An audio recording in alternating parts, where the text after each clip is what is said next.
Hello, I'm Deborah Hills from Queen Mary's School of the Arts. Welcome to Get Spotted. This podcast series is part of our QM Elevate programme, designed to help you build confidence and develop the communication skills you need to succeed at university and in your future career. In each episode, we'll talk with students, alumni and academics from different disciplines and see how engaging with assignments can be a game changer, helping you refine your communication skills and stand out in the workplace. Let's get started. This episode is modern languages, more specifically German studies. I think they would think, well, what's the point? You did a German degree, what are you doing with it now? And actually I'm doing a lot with it, just not in the way that people would expect.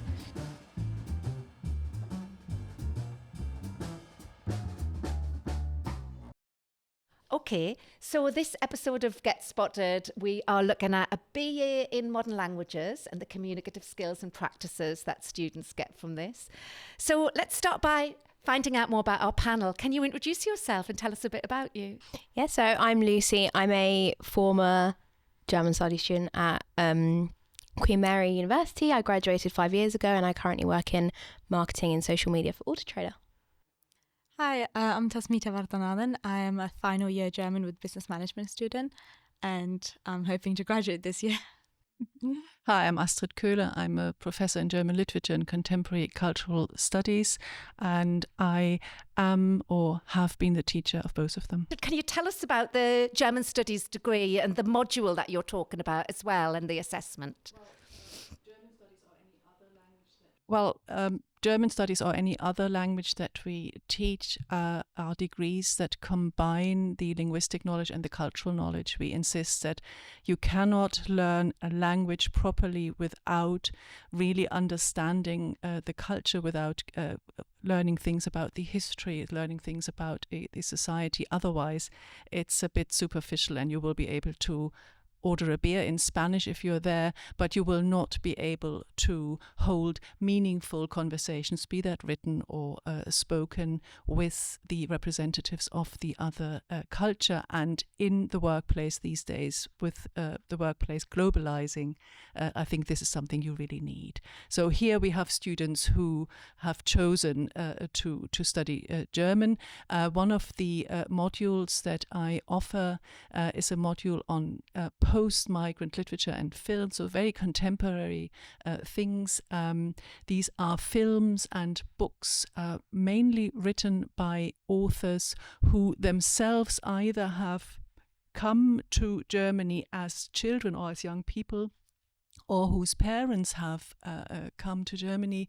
So they have either grown up bilingually or indeed taken up German when they were very young, and they now write or make their films in German. The interesting bit about this is that these are people who managed to do away with this notion, oh, the migrants are the others. The films, the books that they are producing are at the center of today's German society. And this is something I'm trying to get across in this module, and Tasmitha is one of the students there. Well, thank you. And one of the assessments this semester, if I'm right, was a podcast. Yeah. So tell us about that. What did you have to do and how did it go and how did you feel? So when I first looked at the assessment briefing, it said that we're doing a podcast, and I was actually excited because I did a podcast before in one of my previous modules, and so it wasn't like my first time. I wasn't nervous, and I also got feedback and some help from my previous module coordinator regarding how to do a podcast, and obviously Astrid was a big help for this module, and she also helped me out how to do a podcast, or like what I should use in terms of like reference. For example, I can't really put a reference in a podcast, so she taught me how to reference certain parts, like how I mentioned Homi Baba in my podcast. So she helped me in many ways, and I was excited because I don't really like presentations because I get really nervous. And in podcast, I can just work on my own pace and like plan it. It's all like independent and it's also creative.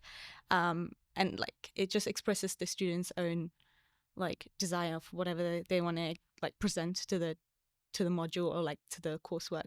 And Yeah, and in terms of doing the podcast, I chose the film Guten Tag Ramon because I felt like it didn't receive that much recognition than it's supposed to be, and it's also hard to find to watch.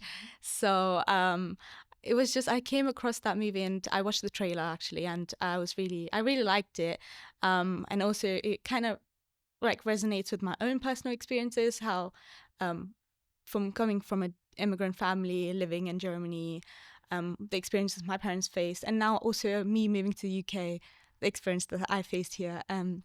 So that's why I chose that. That's for you. Yeah.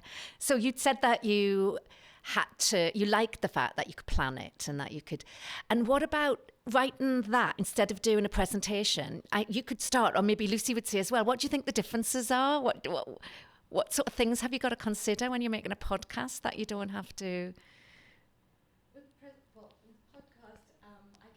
With podcast, I can just I'm speaking to a screen or to a mic, and I can like re-record myself as many times as I want, and create my own transcript. And like, I mean, in terms of, I can just sit there and take my time, work on my own pace, and pretty much use like tones, like I inserted music and everything in my podcast, so I could do all of that. Whereas in a presentation, I feel a bit daunting looking at the audience, and presenting in front of them, I get really nervous. So then I mess up what I have to say. So that's why podcast was much preferred. Like, in my opinion, I really enjoyed it. That you'll be a better presenter if you need to do presentations. Actually, yeah, because when I was doing the podcast, I had to speak multiple times, or like re-record myself multiple times, and my confidence obviously went up based on the content that I was explaining, the definitions that I had to say, or like the topic that I was explaining to the listeners. I was really confident in that. And in terms of podcast, because I was presenting to myself, and then eventually Astrid played it in class as well, so I had to talk about after she played my podcast in class, I had to talk about my podcast a little bit, and I was pretty confident. I wasn't scared, and my fellow mates, they really enjoyed it as well, so I was a bit confident after that. I was a bit confident after that. That's great.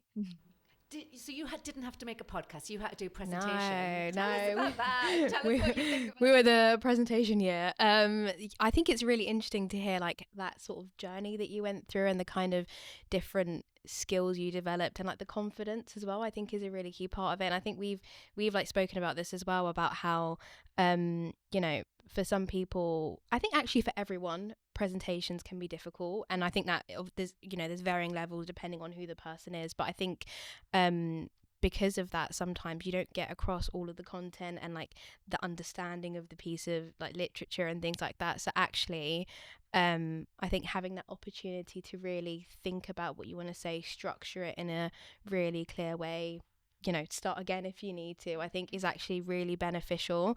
And I think obviously, I'm sure we'll go on to talk about this a little bit more, but like you had to use different skills to create that podcast compared to if you were to do a presentation. And I'm sure you're doing plenty of other modules where you have to do a presentation anyway, so actually having an opportunity to do something like a podcast, I think is really beneficial. And you know, there'll be things that you learn from that you'll 100% take on to like things you do in the future for sure. Maybe I should explain a bit why I went along with this idea. It wasn't my idea to use the podcast in this module. It was from another colleague, and I sort of had to take this decision: do I stick with this idea or do I not? And decided to do so. And I think for me, two main reasons, and one of the reasons is the one that you've just referred to, that in the course of me teaching at university, I've seen many students being too nervous to properly present something to a class, which I know they have prepared very well, but then they are so inhibited, and so they cannot get across the content that they had beautifully prepared beforehand to the class. So that's one thing. It seemed to me, yes, that takes this pressure off you and allows you to just prepare something with which you are happy yourself, which you want others to hear and to take in. So that's one reason. The other reason is, and this is, as we said before, it's a final year module. Now, an essay, as you had to do beforehand, and other kind of written assessments, other than essays, analyses also, but also a class presentation. These are all things that you give to me, to your teacher, and to the class. We're all in the same room. We have all read and spoken about the same materials. We are all in the same know, if you like. Now, with a podcast, I asked you to think of a different audience, to think of an audience that is not there. In your case, to think of an audience that has not read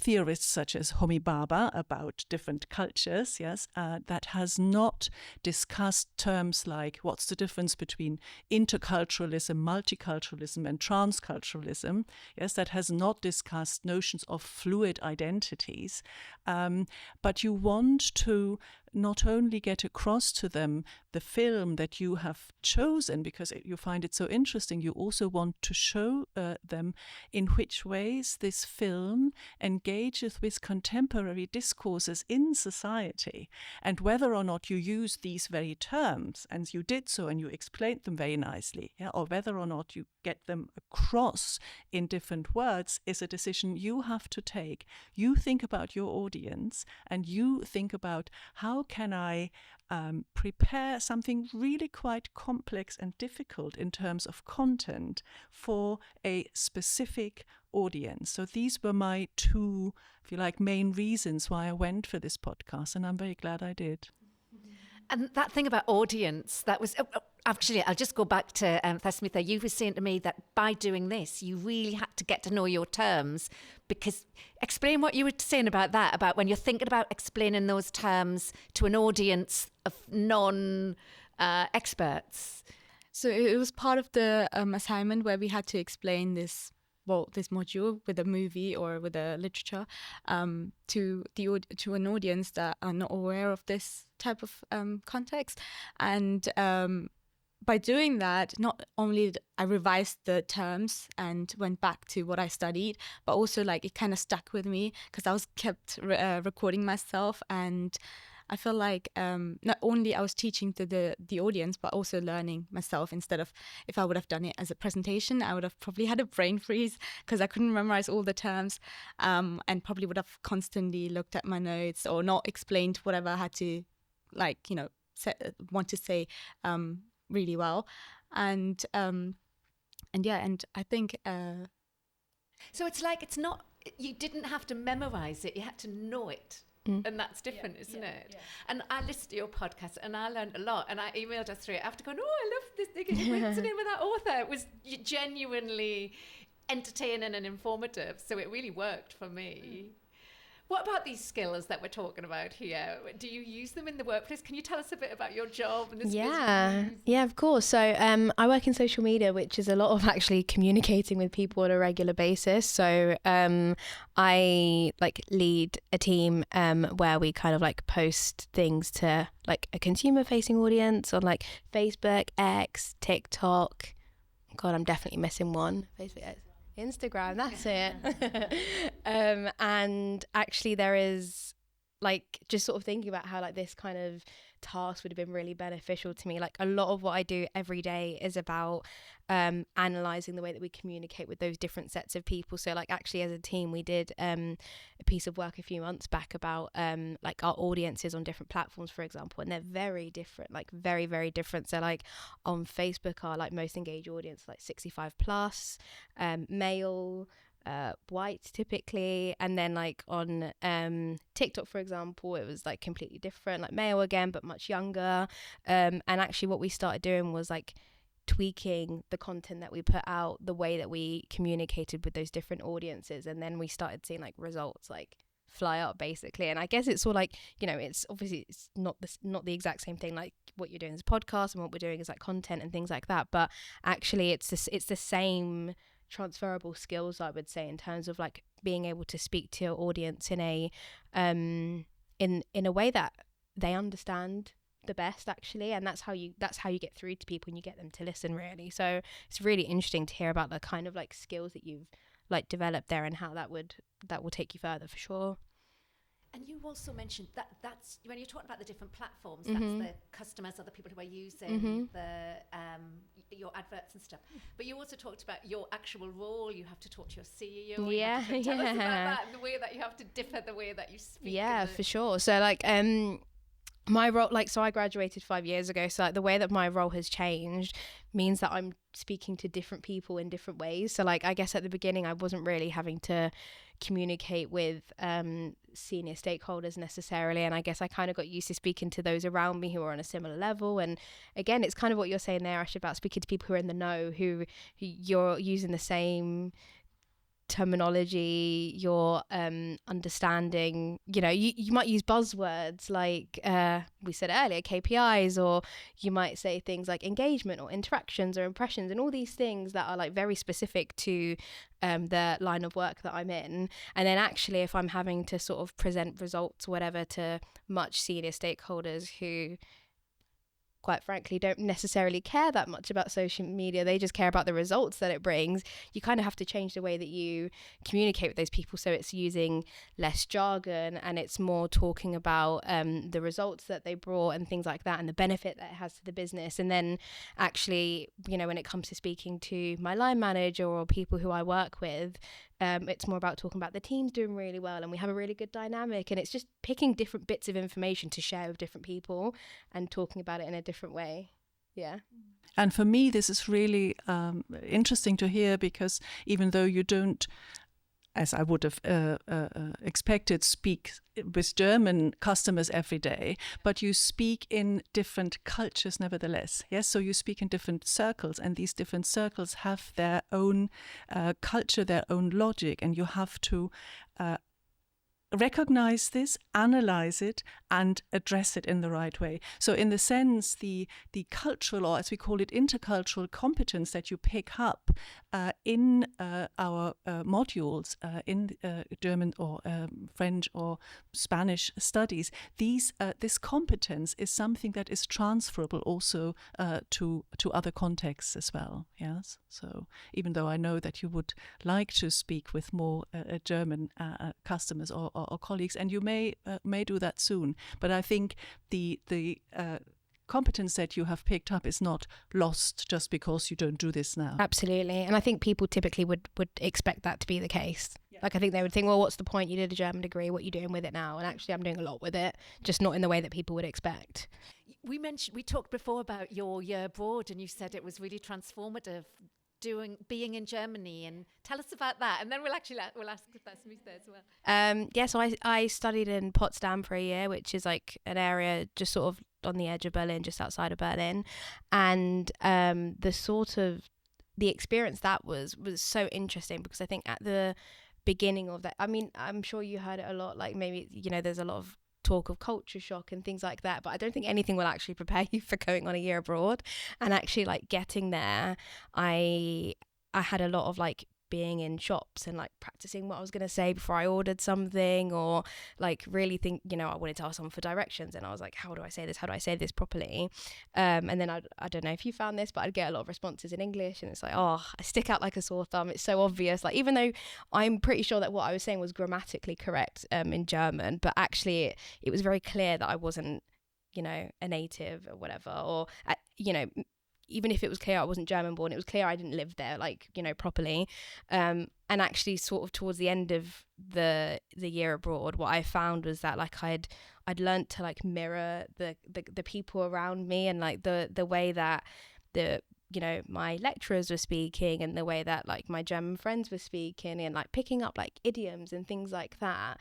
And then actually before, like without even realizing, there was sort of like a moment where people stopped kind of questioning my German and like my not my language, but like I guess they just kind of accepted me as like being someone who lived there, I guess. And I don't think that was just because I was better at the language. Obviously that was probably a key part of that, but actually beyond that, it was like being able to like use slang and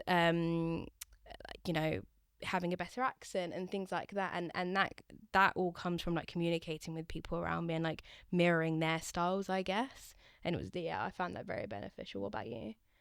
Oh, I'm a native. Oh, okay, of course. Sorry, I'm sorry. So I don't have this problem. Yeah, of course, yeah. But I did have the problem when I moved to the UK. Okay. And I was speaking English. Yeah. I didn't have a German accent when I spoke English. Okay. Because at home I speak multiple languages. Yeah. So it was just normal, but I couldn't pick up the slang at the beginning. Yeah. So I was I was sticking out. And eventually with mingling with people and picking up what they're saying, I picked up the slangs and the accent, or like how they're communicating and stuff. And it's so much of it, isn't it? It's things like little body language, the way that people gesture, the amount of time that they take to tell a story or to say something. And there are all these subtle things that we were talking about this. You can prepare students to an extent, but it's only when they're immersed, isn't it? Yeah, that's what I say. But I can do my level best to prepare you for these experiences, but you have to go through them. I went through them myself. So you have to have these things that you say something and everyone around you just starts laughing because something was really wrong.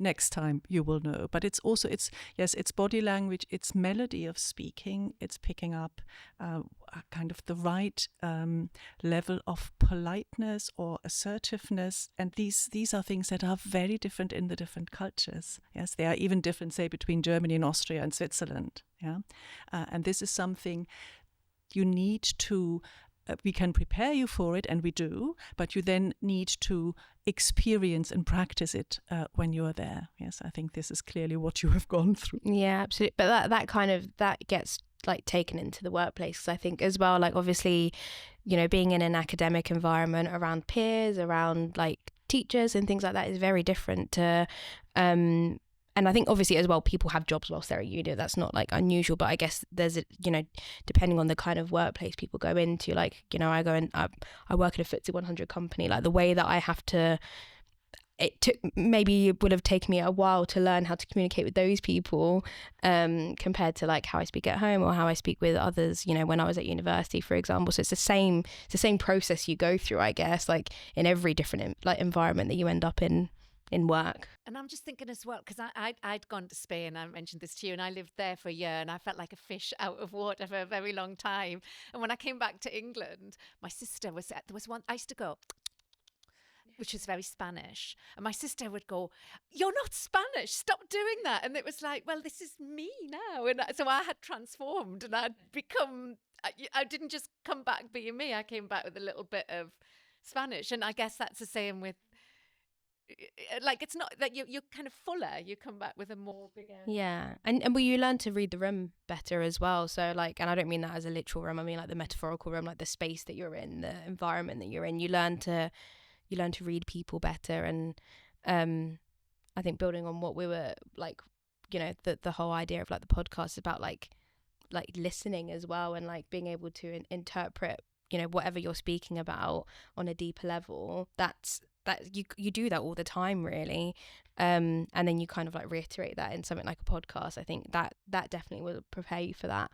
That is really one of the skills I really want to develop in my students. I want you to be able to analyze the world around you, what is spoken, what is written, what is said, what is sung around you. Only when you do that, only when you deep analyze how things are put across, in which situation, when, and so on and so forth, you can use this knowledge effectively for your own text production. Yes, whatever job you might be in afterwards, whether it's you using the different kinds of social media in a very effective and very different ways, or we will see in which job you will be going. I think you want to do an MA first before you're going into the world of work. But it's this, I need to learn to read people, to read text, to read audio material, to read visual material, to read it in a way so that I understand how it works, not just superficially by picking up the one or the